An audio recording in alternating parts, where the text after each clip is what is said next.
desesperando y tú contestando, quizás, quizás, quizás.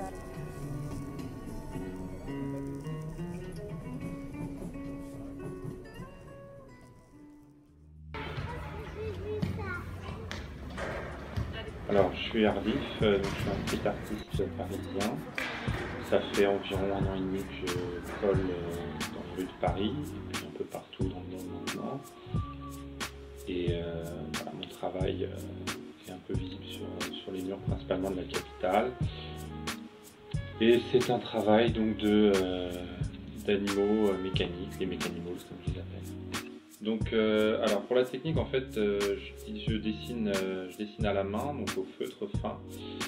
Je vais chercher donc mon graphisme comme ça. Je fais généralement une esquisse au crayon et après je pars sur le détail au feutre. Et une fois qu'ils sont dessinés, ces mécanimals, je les scanne, je les retravaille un petit peu et je les imprime à une plus grande échelle pour ensuite les découper pour la rue. Et une fois qu'ils sont prêts pour la rue, j'y vais avec mon pot de colle et mon échelle et mes affiches et je colle sur les murs de la ville. Cette partie mécanique, c'est plus ce que j'appelle de la mécano-architecture. C'est un mélange de machine et d'architecture, avec des échelles qui s'entremêlent et qui permettent un peu de révéler comme ça des cités fantastiques, des machines improbables. Et donc ce que je fais, c'est que je prends la figure de l'animal pour emmener le spectateur dans mon imaginaire à moi. Donc c'est une manière pour moi de m'exprimer d'exprimer mon imaginaire en prenant les gens par la main à travers une figure qu'ils connaissent, qui est l'animal. Après, il y a aussi une recherche d'équilibre entre nature et univers un peu artificiel, donc peut-être un message un peu écologique d'équilibre à trouver entre l'artificialisation de notre patrimoine naturel et en même temps les progrès technologiques avec lesquels on ne peut pas avancer, l'humanité ne peut pas avancer sans cette outil.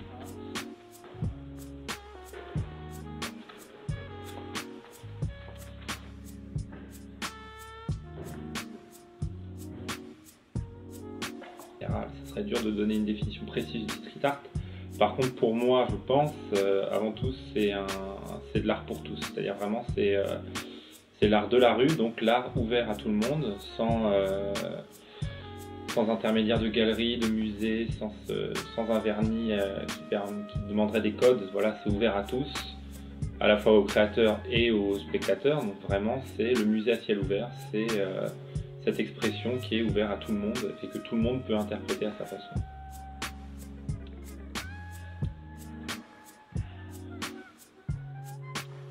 Ça m'apporte tout simplement des rencontres, une nouvelle exploration de la ville, c'est-à-dire que je ne vois plus l'urbain de la même façon. Je m'y promène différemment, j'explore, je regarde à la fois les endroits où je pourrais m'exprimer et aussi les endroits qui ont déjà été voilà, investis par d'autres artistes ou des gens que j'aime ou que j'apprécie. Donc globalement, le street art a changé ma vision de la ville et a changé ma vision de la vie de manière plus grande, quoi.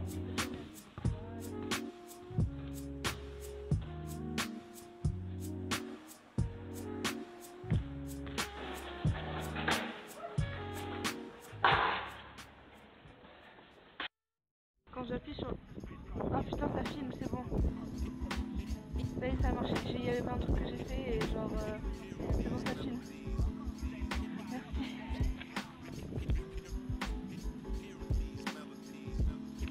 Moi, mon pseudo ou mon nom de photographe, c'est Adrénaline.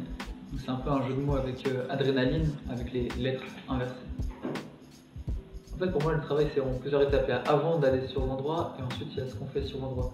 Quand on est chez soi, on cherche des endroits, soit sur Google, soit sur des forums d'architecture ou des trucs comme ça, tous les trucs un peu cachés, même sur Pinterest et des trucs. Et ensuite, une fois qu'on est sur place, franchement, c'est juste au feeling. Moi, je suis très fan de symétrie, de grandes lignes directrices. Donc, dès que je trouve quelque chose qui m'intéresse, je vais me poster là pendant 1 heure à trouver tous les angles possibles pour shooter cet endroit, quoi. Mon style de photo, comme je dis, c'est un style assez urbain, avec Je suis pas trop le genre de mec qui va faire des photos de nature ou des cascades et tout, même si j'avais l'opportunité d'aller en Islande ou quoi, j'irais forcément, mais moi comme déjà je suis basé à Paris, donc je suis plus concentré sur l'architecture, un peu l'urbex, tout ce qui est assez visuel, graphique et construit par l'homme. Bah moi j'aime beaucoup le street art, tout ce qui est graffiti, tout ce qui est... Enfin, faut pas tout mélanger, mais tout ce qui est tag, graffiti et street art, les trois ça me plaît beaucoup. Moi je suis très fan de l'artiste Invader. À chaque fois je mets des photos de quand je les vois dans Paris, j'ai l'application et tout, je suis un gros fan d'Invader. Et ouais, c'est intéressant de voir à la fois le street art et à la fois les graffitis. Quand j'arrive dans le métro et que je vois la rame qui est entièrement bombée, ça me fait trop plaisir. La RATP moins, mais moi ça me fait marrer.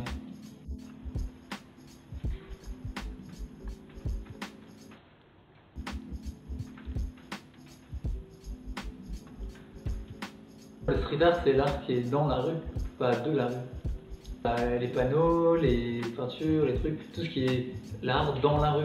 D'accord. À partir du moment où tu fais une photo, c'est pas physique. J'essaie juste de trouver des angles intéressants de la rue ou de la ville pour l'embellir. Dans ce contexte-là, on peut peut-être appeler ça de l'art urbain.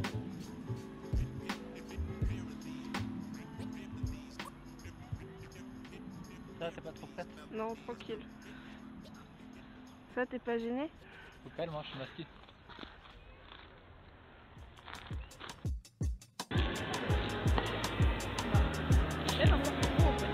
Je peux pas aller au max là, je suis au max.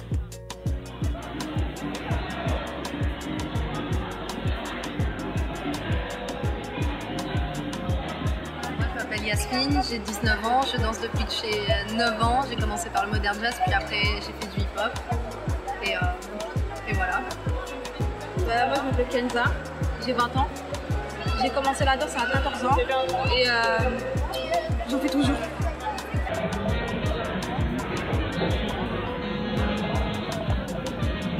Les deux on fait du popping et aussi un peu de hip-hop. Moi personnellement je suis plus de popping et le popping c'est un style que je qualifierais d'assez robotique en fait.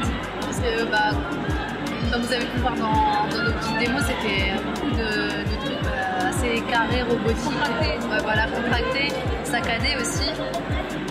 Après il faut aussi un peu de hip-hop et les deux en fait ce sont des styles de danse de la culture hip-hop.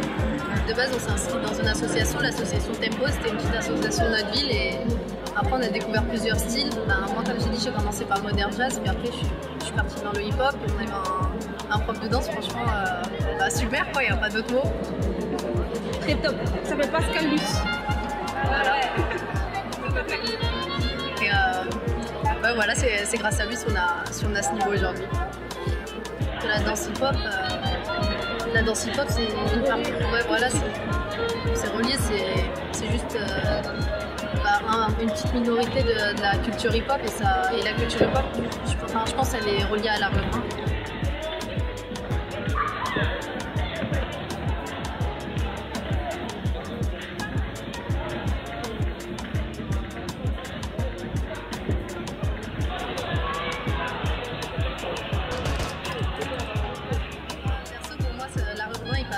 Par la danse et la musique hip-hop en fait, que ce soit dans le popping, la house, le locking, même la dancehall pourquoi pas, ouais, le crump aussi.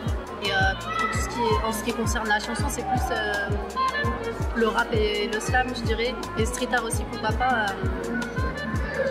tout ce que la plupart des gens définissent comme dégradation publique, pour ceux qui taguent sur des trucs, ça peut être beau, même si des fois c'est pas très toléré, mais ça peut être beau et je trouve c'est relié au street art.